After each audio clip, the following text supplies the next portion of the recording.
હાલો, જય શ્રી કૃષ્ણ, સીતારામ. કેમ છો બધાય? મજામાં? તો અમે આવ્યા ને ઇન્દ્રે મારા મામાના ગામમાં.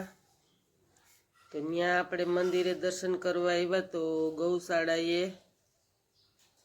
તો ગૌશાળાએ ગૌ માતાને છોડ્યું. તો બધું ધોડીને મંદિરે આવ્યું. તો આ પણ છે મંદિરનું ગાયું.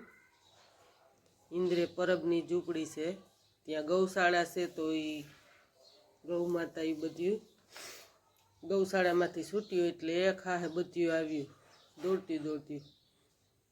અને અમે ગયા હતા મંદિરે દર્શન કરવા. તો મેં બરોબર ત્યાંથી નીકળતા હતા ને ગૌ માતા આવ્યું.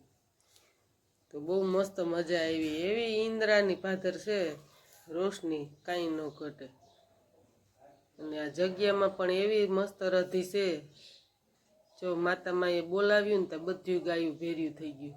થોડી માતામાં એમ બોલાય કે હાલો હાલો, એ કે તા તો બધું થોડી મંડ્યું આવવા.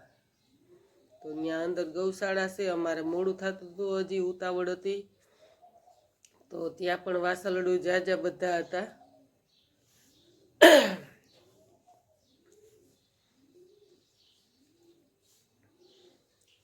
તો હાવ રમઝટ બોલાવતી આવતી હતી બધી ગૌ માતા.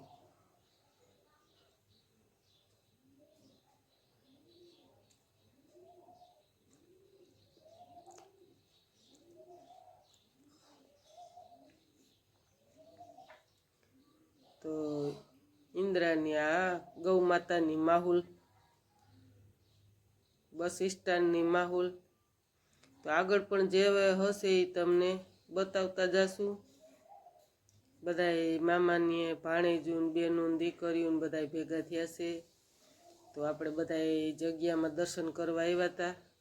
તો એ પણ તમને આગલા વિડીયામાં દર્શન કરાવ્યા.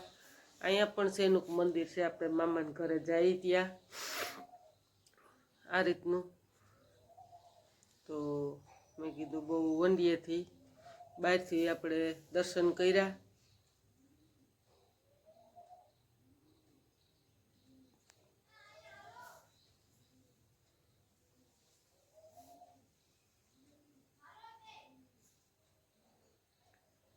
તો પછી હવે આપણે નીકળશું મામાના ઘર તરફથી. માસીને ઘરે ગયા ચા પાણી પીવા. ત્યાં માસીનો દીકરો ચા પાણી પીવા એને ઘરે રિક્ષા લઈને ગયા હતા. તો રિક્ષામાં બધા છોકરાને આપણે બેઠા. ત્યાંથી ચા પાણી પીને મંદિરે આવ્યા. તો બધા ઓલે ઘરે. તો હવે મંદિરેથી દર્શન કરીને આપણે આવ્યા મામાના ઘરે.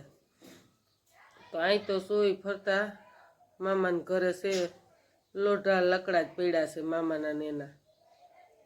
તો આ બધા લોઢા લાકડા છે એ આપણા મામાના જ છે.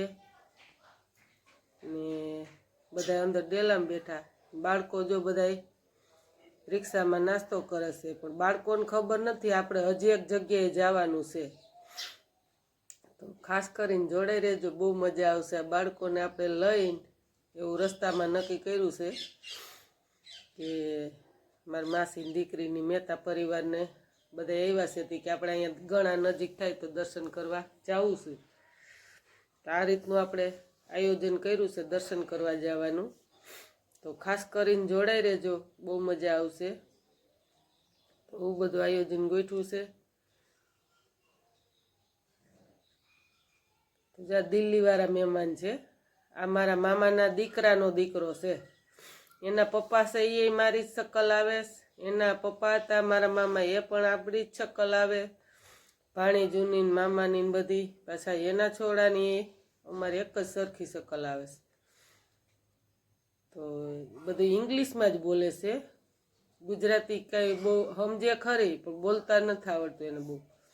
તો હમણાં તો અહીંયા 2-3 મહિનાથી અહીંયા રોકાણા હતા. તો થોડું ગુજરાતી ફાવે છે બોલવાનું. તો એનું રહેવાનું દિલ્હી છે. તો બધું ઇંગ્લિશ જ એને વાત કરે આપણા જોડે. તો આવું બધું છે. 2 દિવસ થયા તો બધા મામાને ભેગા થયા. અને બાળકોને હસીક મજાક ને એમાં મયુરભાઈને તો હાવ ફાવતું જ નહોતું. તો બીજા મારા માસીનો દીકરો આવ્યો તો બે જોડી થઈ ગયા મંગલપુરથી.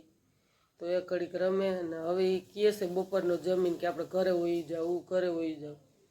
તો હવે એને અહીંથી મારે જવાની કાંઈ જરૂર નહોતી, પણ મેં કીધું હાલો હું એ જાઉં, આપણા છોકરાને એકલો ન મોકલાય, તો અહીંથી આપણે ઘણા જાશું માસીની દીકરીને ના રિક્ષા લઈને. માસીની દીકરાની આ રિક્ષા છે, એને ઘરે ચા પાણી પીવા લઈ ગયો તો રિક્ષામાં બિહાડીને બધાને ભાણેજુને.